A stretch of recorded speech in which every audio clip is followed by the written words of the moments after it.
নমস্কার বন্ধুরা, ভগ্নেশ্বর দাস এবং আমার চ্যানেলে আপনাদের ফের একবার স্বাগত জানাচ্ছি।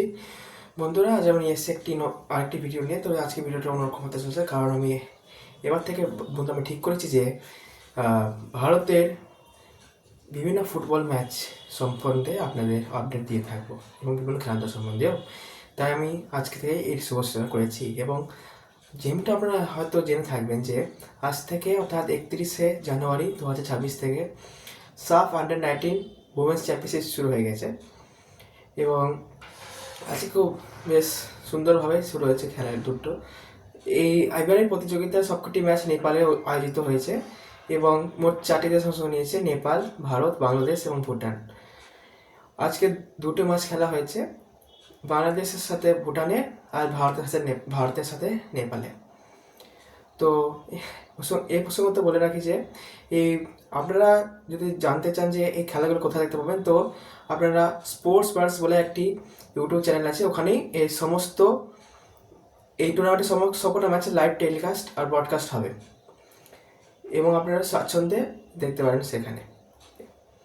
তো এই টুর্নামেন্ট সম্পর্কে ভালো আপডেট পেতে চাইলে স্পোর্টস বার্স চ্যানেলটিকে অবশ্যই সাবস্ক্রাইব করে নেবেন এবং অবশ্যই এই ধরনের ভিডিও যদি আরও পেতে চান তো আমার চ্যানেলটিকে লাইক, শেয়ার, সাবস্ক্রাইব করে দেবেন বন্ধুরা।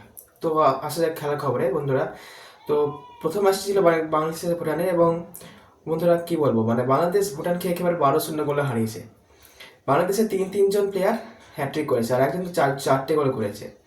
ভুটানের প্লেয়াররা বহু চেষ্টা করেও একটি গোল করতে পারেনি এবং ভারতের সাথে যে নেপালের ম্যাচটি হয়েছিল সেটাতে ভারত আর নেপাল বেশ খুবই টক্করের ম্যাচ ছিল ওটি।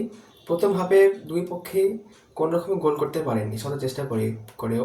অবশেষে সেকেন্ড হাফে 49তম মিনিটে ভারতের পার্ল ফার্নান্ডেজ গোল করেন এবং এটাই ছিল সেই ম্যাচের একমাত্র গোল।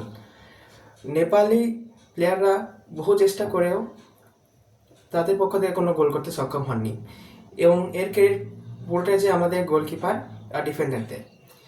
বন্ধুরা, খেলাটি আমার বেশ ভালোই লেগেছিল, কিন্তু এই প্রসঙ্গে আমি বলতে চাই যে ভারতের অ্যাটাকিং যে সাইড সেটা আরেকটু বাড়াতে হবে, কারণ নেপালি ডিফেন্সের বিরোধিতা খুবই স্ট্রাগল করছিল বন্ধুরা।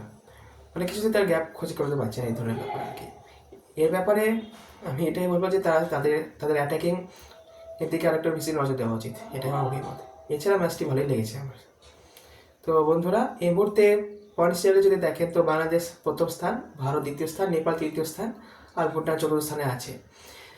এই চারটে দলকে একই গ্রুপ স্টেজে রাখা হয়েছে এবং এদের মধ্যে যারা টপ 2 টিম হবে তারা ফাইনাল ম্যাচের জন্য কোয়ালিফাই করবে বন্ধুরা। এই পরের ম্যাচটি হবে এই মুহূর্তে আমি মনে করতে পারছি না বন্ধুরা, তবে আপনাদের পরে জানিয়ে দেবো বন্ধুরা। তো আজকের জন্য এটুকুই। আশা করি ভিডিওটা ভালো লেগেছে। যদি ভালো লেগে থাকে তো লাইক করবেন এবং আপনাদের পরিচিতদের মধ্যে শেয়ার করে দেবেন। তার জন্য আরও ভিডিও পেতে চাইলে অবশ্যই সাবস্ক্রাইব করবেন চ্যানেলটি। নমস্কার, শুভরাত্রি, জয় হিন্দ, জয় ভারত।